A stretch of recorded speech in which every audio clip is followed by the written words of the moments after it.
Assalamualaikum warahmatullahi wabarakatuh. Um, Waalaikumsalam warahmatullahi wabarakatuh.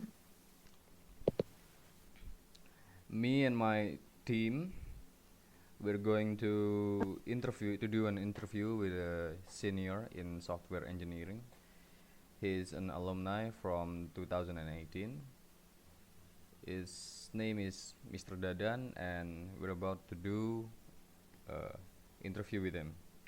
But before that, let us introduce ourselves, starting with me. My name is Davinda Krishna Adiatma. My name is Andrian. My name is Muhammad Rifki Maulana.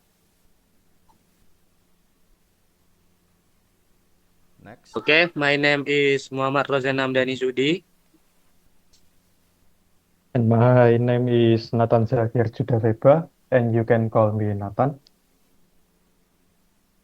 And my name is Arsya Agatha Yulia Rahman.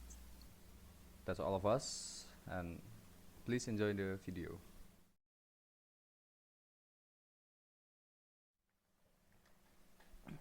Hmm.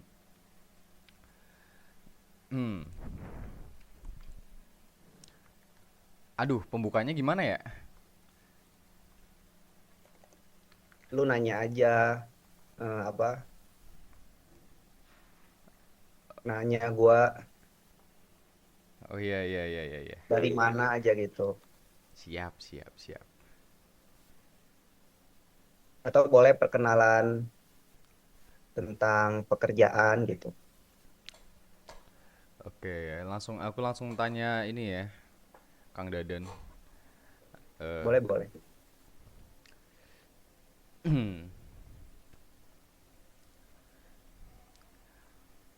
Alright, so we are here with Mr. Dadan, and Mr. Dadan, can you please introduce yourself to us?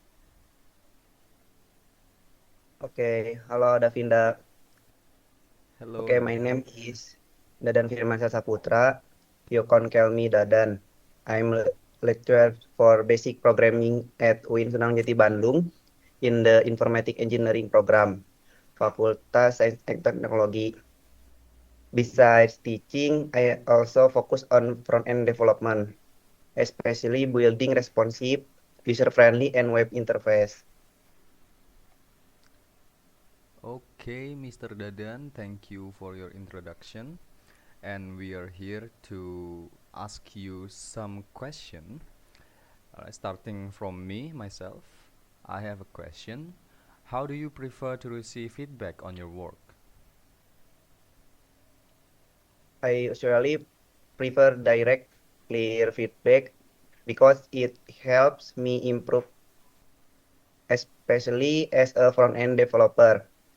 I also appreciate feedback that includes example or suggestion, so I can understand the problem better and fix it efficiently. Okay. Next question, please, from my teammates.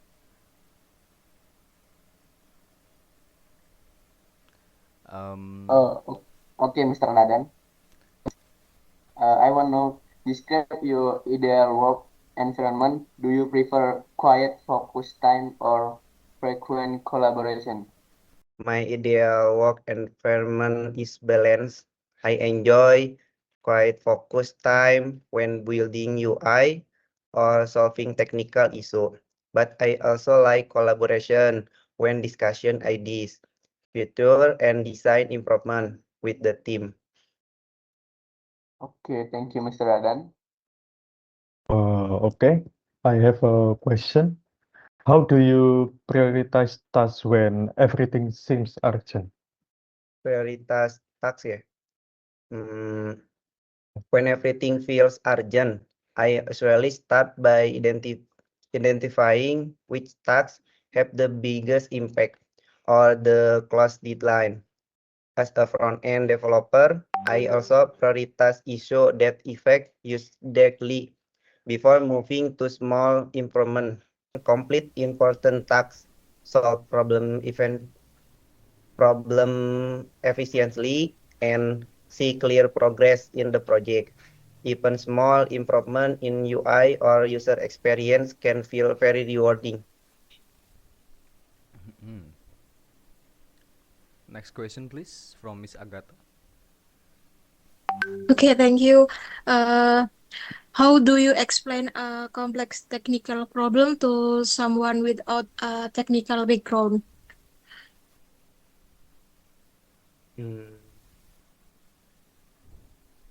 I usually avoid overly technical terms and explain things step by step using simple example or real life comparison.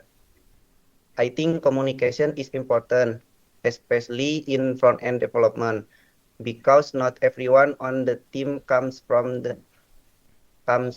a technical background.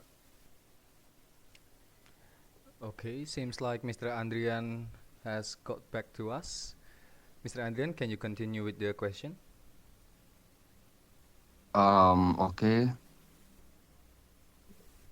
Wait. How do you keep your team up to date on your progress without over communication?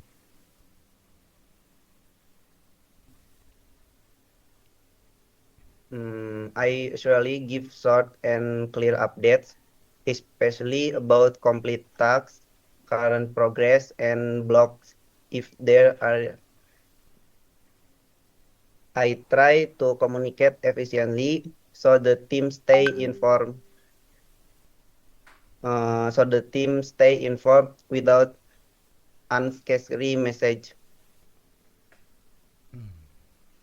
I think that's all the question from me and my friends. Thank you, Mr. Dadan, for the time you have spent with us. And Bye. thank you very much. And for the last part of our video, we are going to provide you with some of our opinion and conclusion from each member, starting from me. My opinion is that I was particularly impressed by his answer to the question 3. As a student, I often overwhelmed when multiple assignments and projects coincide. His approaches of using the Eisenhower matrix and, more importantly, communicating with stakeholders to realign expectations was eye-opening.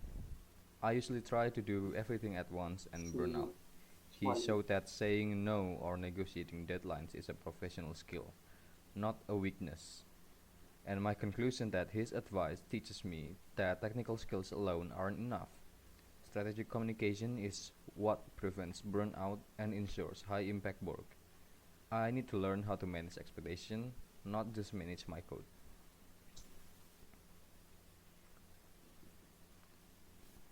Next opinion, please. Okay. My opinion is his response to question 5, explaining technical concept, respond with me the most. Since I focus on UI UX, I often have to explain design constraint to non-technical client or peers. His his use of analogies like the library example and the take-back method is a particle framework I can use immediately. It shows that he values empathy in engineer, ensuring that everyone understands with why behind the law. Okay, next my conclusion. Being a being a great engineer means being a great translator. I learned that clarity and empathy are just as important as clean code. If I can explain my solution simply, I probably don't understand it well enough myself. Okay, next, guys. Next opinion, Okay, please. is my opinion. I really appreciated his honestly in question 2. Many senior pretend they love constant collaboration, but he admitted need deep work time. This validates my own struggle with context switching. His suggestion of having clear rights rhythms, synchronous for brainstorming, asynchronous for execution, is something I hope to advocate for in my future teams, and so he respect both individual productivity and team synergy. And my conclusion, uh, boundaries are essential for productivity. I learned to it's okay to request quiet time to focus as long as I remaining available and transparent during collaboration windows. A healthy team respect different work style. Okay, next opening. Next opinion, please. Okay, my opinion was his answer to question 6 was a masterclass in professionalism. I used to think disagreement were personal attacks. Hearing him describe using a proof of concept to let data decide the outcomes was brilliant. It removed the ego from the equation. It showed me that you don't have to win an argument to be right. You just need to find the best solution for the product. And my conclusion is data over ego. I learned that when in doubt, build in build a small prototype. Letting the code speak for itself is the most effective way to resolve technical dispute without damaging relationship. Okay, next. Next opinion. Okay, next opinion. His perspective on question one, feedback changed how I view code review. I used to get defensive when my code was critiqued, but hearing him say he separates his ego from the coder and views feedback as part of the learning interaction, much like a student grading process, was refreshing. It makes me realize that rigorous feedback is a thing that the team carries about quality and my growth. Conclusion, feedback is fuel, not vibe. I need to shift my mindset from taking criticism personally to viewing it as a necessary step for iterative improvement. A good engineering is always a student. Next opinion. Okay, my opinion, I found his answer to question 6 very practical. As someone interested in project management, I often worry about bothering my team with too many mistakes. His strategy of default to transparent i- via tools rather and constant chat update is efficient. My via tool is Jira or GitHub. It shows true trust in the system and respect for colleagues' time. It's about making information accessible, not forcing in one people. Okay, next, my conclusion. Asian communication is key. I learned that good visibility doesn't mean noisy notification by keeping the documentation and task tracker up to date. I can keep the team informed without interrupting their flow. Trust is built on transparency, not volume.